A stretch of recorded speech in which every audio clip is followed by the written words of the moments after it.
आपण यांच्यात विद्यार्थी म्हणून बघूयात, याच्यात ना आपण मराठा म्हणून बघूयात, ना ओबीसी म्हणून बघूयात. गोरगरिबांचे लेकरं देशभरातले आणि त्या गोरगरिबांच्या लेकरांवरती अन्याय जर दिल्लीमध्ये होतोय. दिल्ली ही आमच्या देशाची राजधानी. आम्हाला जर देशात कुठं न्याय नाही मिळाला तर आपण राजधानीत येतो न्याय मागण्यासाठी. इथं गोरगरिबांचे लेकरं विद्यार्थी न्याय मागायसाठी आलेत आणि सोनमजी या ठिकाणी आंदोलनाला बसले आणि त्यांच्यासोबत अभिजित भैयासुद्धा बसलेत. आपण त्यांना साथ दिली पाहिजे, कारण क्रूरपणानं जर सरकारनं त्यांच्यावरती हल्ला केला आहे तर आपण मदतीला का जायचं नाही. आम्ही ताकते नाहीत. काय असतं बरं का, आपणच निवडून दिलेल्या लोकांना जर माज आला, निवडून दिलेल्या लोकांना जर त्याची जाणीव राहिली नाही तर त्याला जाणीव करून द्यायला लागती. तू आमच्या जीवावरती येत, तुला आम्ही पाडू शकतो, गावागावात हिंदूसुद्धा देऊ शकणार नाहीत. इथून पुढच्या काळात जर हल्ला झाला तर राज्याचं देशभरात भाजपाच्या मंत्र्यालाच फिरता येणार नाहीये. इतकी भयानक परिस्थिती होऊ शकते.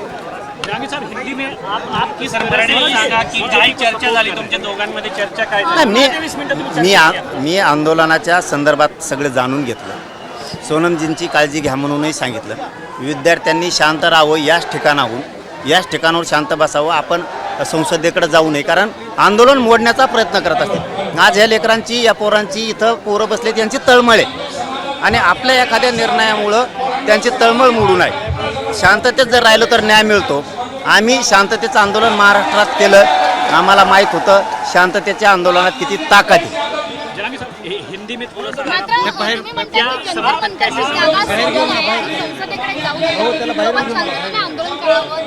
आप हिंदी में पूछे, वो मराठी में बोलेंगे.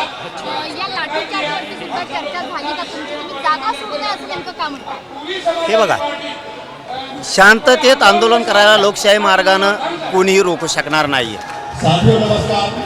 इथून जर जागा सोडली तर हे सरकार हल्ला करतंय आणि पुन्हा मोडून काढतंय. जंतर मंतरची जागा ही आंदोलनासाठी. या ठिकाणी आपल्याला शांततेत आंदोलन करायला कोणीही रोखू शकत नाही.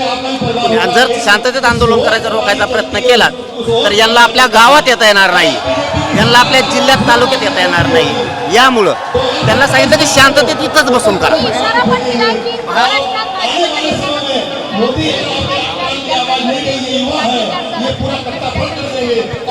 काय झालं?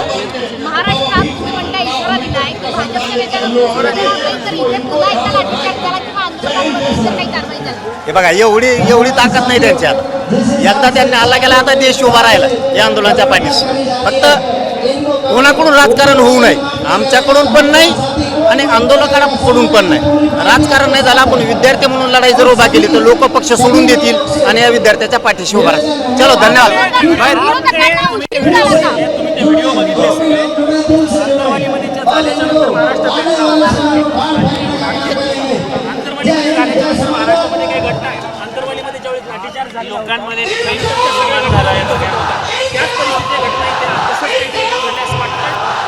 काय झालंय, सरकारला निवडून दिलं आपण गोरगरिबांनी आणि त्याच गोरगरिबांच्या लेकराचे मुर्दे पाडायचं काम सरकार करायला लागलं. त्यावेळेस जनतेनं सावध व्हायचं असतं.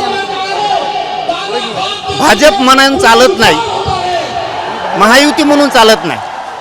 तुम्ही मतदान बीजेपीला करणार, महायुतीला करणार, परंतु तुमच्याच लेकरा बाळाचं वाटोळ होतं. हे भाजपमधल्या लोकांनी सुद्धा समजून घेतलं पाहिजे. पक्ष जास्त मोठा मानायचा का स्वतःचं लेकरं मोठे मानायचे, हे भाजपच्या सुद्धा मतदान केलेल्या लोकांनी ओळखलं पाहिजे. सत्तेच्या वेळेस, राजकारणाच्या वेळेस तुम्ही अवश्य त्यांच्या बाजूने राहा, पण ज्या दिवशी तुमच्या लेकरावरती हे सरकार हल्ला करत आहे त्यावेळेस पक्ष बघू नका, तर लेकरं बघा. हे खूप महत्त्वाचं आहे देशासाठी. नाही, आता काय त्यांचं निवेदन आहे. आमच्या आंदोलनाची पद्धत वेगळी, त्यांची वेगळी. ते सांगतील त्या पद्धतीनं आंदोलन करावं लागत असतं. ते ज्या वेळेस हाक देतील त्यावेळेस आम्ही येऊ, असं त्यांना आम्ही शब्द दिला. पण एक प्रश्न असा आहे की हे आंदोलन अधिक सर्व समावेशक झालं पाहिजे असं वाटतं का? म्हणजे छत्रपती शिवाजी महाराजांचा फोटो पण व्यासपीठावर, मंचावर असला पाहिजे, म्हणजे सर्व समावेशकतेकडे तर गेलं पाहिजे आंदोलन. मी या आंदोलनाकडं विद्यार्थी म्हणून आलो. ज्याची त्याची भूमिका असते, आपण कोणाला भूमिका सांगू नये, हे करा. मी स्वाभिमानी आहे, कट्टर आहे. मी माझ्या पद्धतीनं लढत राहणार आहे. पण मी आज इथं विद्यार्थी म्हणून आलोय. फोटो लावणं न लावणं हा ज्याचा मी त्याच्यावरती राईट सुद्धा देऊ शकत नाही. ठिकाणी आंदोलन झाले. भविष्यामध्ये जर असं आंदोलन झालं पुन्हा तर तुम्ही त्या आंदोलनामध्ये सहभागी होणार का? त्यांनी जर हाक मारली शांततेच्या आंदोलनात तर मी येणार. दिल्ली आने वाले हैं, दिल्ली में आंदोलन करेंगे, धमकी दे दी है सरकार को आपने. आणि सरकारने फार मोडूनच काढलेत लोक. त्याचं काय मी आता नुसती धमकीच दिली फक्त तुम्हाला महाराष्ट्रात आणि देशात फिरून द्या धमकीच दिली. पण दिली कधी तुम्ही हाणल्यावर. आता तुम्हाला जर एखाद्याने चापट लावली तुम्ही गप्प बसता बूम फेकून हाणता नट्ट करूयात त्याचे. आमचे लेकरं गोरगरिबाच्या खेड्यातून आलेत आणि तुम्ही इथं दिल्ली आमची राजधानी आहे. दिल्ली म्हणजे प्राण आहे या देशाचा.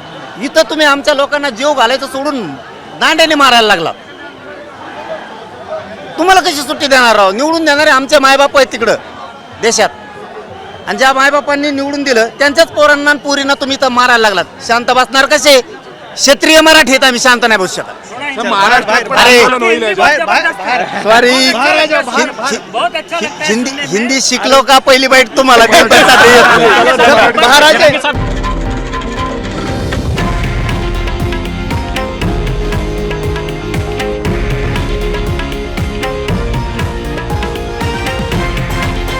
हे आहे देशातील नंबर 1 न्यूज नेटवर्क आणि आपण पाहत आहात TV9 मराठी, एकमेव.